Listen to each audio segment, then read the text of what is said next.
I am a jelly donut. Did President John F. Kennedy exclaim those words to a group of excited Germans in 1963? Not exactly. He said, "Ich bin ein Berliner," meaning I am a citizen and a free man of Berlin. According to Snopes, the word Berliner can refer to a person from Berlin or a popular jelly-filled donut which originated from that city. Thus, the myth was born. But the president intended to create solidarity with those Germans in attendance that day by speaking to them in their own language. And he did just that. Now, you and you and you and you, yes, we've all made some embarrassing communication blunder at some point in our lives, especially when we try and speak another language. We step into somebody else's world. We understand their culture better, empathize more effectively. So today I want to tell you a few things related to the why and the how of learning another language. Particularly, I want to tell you about some of the social benefits, some of the cognitive benefits, and how you can pick a language and get started today. So let's talk about how we benefit our communities. Now, the sharing of language is vital for our healthy communities.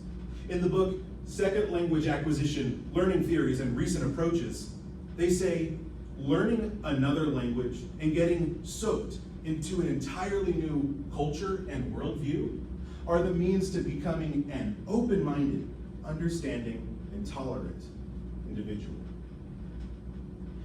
Learning another language broadens your horizon of thinking, they say. Now, the authors here are mainly discussing the merits of English in Ethiopian grade schools. But look at it from our perspective right here at home, in our communities here in the United States of America, where so much divides us. And remember that bilinguals not only translate words, but interpret cultural differences as well. And so consider the benefits of enhanced social cognition. Now, Rama Dowd of the Pwani University in Kenya defines social cognition as a person's ability to understand, interpret, and respond to social cues. Now, researchers have amassed huge bodies of work on the bilingual brain, and they have found bilinguals are better at empathy, better at perspective-taking abilities, and they better understand that not necessarily all people share their perspectives. So the science is clear. We nurture our brain development through communication with our fellow humans.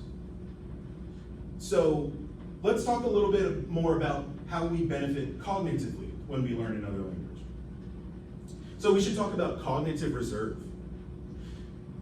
Dr. Jennifer Brahman with the Pacific Neuroscience Institute defines cognitive reserve as your brain's ability to build new ways to function more efficiently despite aging and brain disease like dementia. And there are a number of things we can do to build cognitive reserve. And right up at the top of Dr. Brahman's list is learning another language. She cites it as an intellectual activity which is strong enough to build cognitive reserve, and so to fight the symptoms of dementia. So now you know a little bit more about why it's a smart idea to learn another language. Maybe we should talk about how we learn another language. But first, we got to talk about the owl in the room. Who here has heard of Duolingo? We all heard of Duolingo. Good. Let's talk about it. If you hadn't heard, Duolingo is an enormously popular language learning app with about 40 courses or so for English speakers to engage with a new language. And it offers those learners a really great way to engage with a new language. But Steve Kaufman, or YouTube's Lingo Steve, cautions learners. He says, Duolingo can make for really slow progress. With goals of 5 to 20 minutes per day, you may not find that you're making any significant progress, but you might pay more in subscription fees. He also says that since Duolingo designs each course themselves, learners really lack the flexibility to study what they want when they want to. So Gabriel Weiner, a polyglot opera singer, shares the techniques he used to learn 5 languages and counting in his book, Fluent Forever. One of his favorite techniques, a necessary technique, he says, is the spaced repetition system, or SRS for short. So, spaced repetition uses the awesome power of the tried and trusted flashcard, but with one more powerful trick. Rather than simply looking at your flashcard and recalling your information or not, you repeat your quizzes multiple times at different intervals, like 5 minutes later, an hour later, a day, a week, and so on.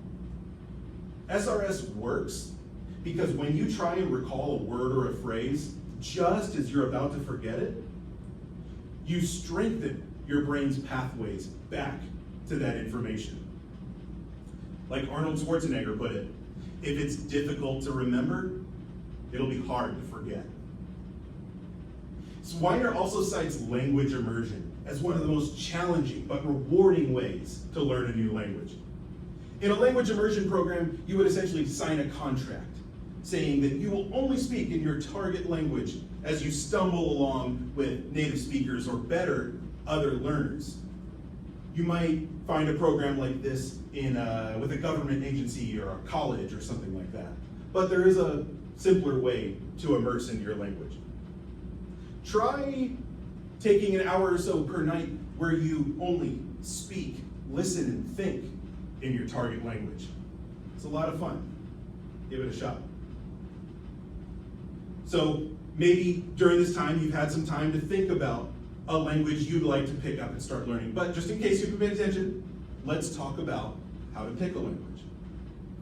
So you might consider the languages that people in your community speak. So according to census data, 14% of Skagit County residents go home after work and school and speak a language other than this one. And in your city, this may even be more pronounced. For example, over half of Los Angeles residents speak a language other than English at home. That's amazing.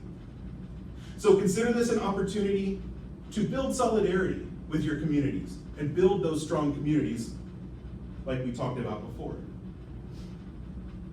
You can also consider learning a language as a powerful gesture of connection with a social issue. Consider the Russian invasion of Ukraine and the attempted erasure of their culture and language. Consider the fight over the learning materials of the Lakota language. Consider the disappearance of Gaelic among young people in Ireland and Scotland. These are all great ways to just pick a language and just get started. So today, I got to talk to you a little bit about learning another language. Particularly, we talked about how you benefit socially, how you benefit cognitively, and how you can pick a language and just get started. So I want to thank you for listening, but I want to leave you with one more thing. Katsuhiko Tanaka, a Japanese linguist, in his book, Japanese and Creole, remarks on the efforts of language learners to eliminate their accents. He says, to accent is to contribute, however modestly, to the philosophy of the world and to the culture of humanity.